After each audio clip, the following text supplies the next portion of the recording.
pesos pa Hello guys, dito tayo sa Baclaran ngayon. Punta po kayo dito kasi maraming bibilihin. Let's go, mamili tayo.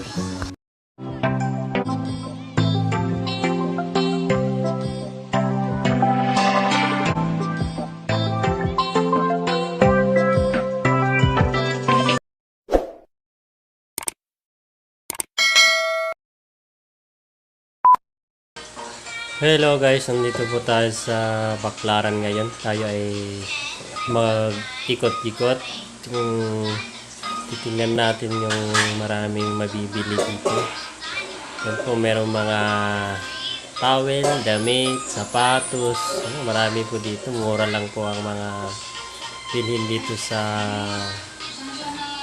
loob ng Baclaran. Mil.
At yan lang guys, naikot po natin ang buong Baclaran. At guys, kung gusto nyong pumunta dito, punta lang po kayo sa Baclaran para mamili ng pangregalo, pang bigay sa mga inaanak guys. Marami pong dito mabibili. At yan guys, mag-subscribe na din po kayo sa aking video at pinutin ang notification bell para updated ko sa aking. Hanggang dito na lang po ang aking video guys. Salamat sa iyong panonood. Bye-bye!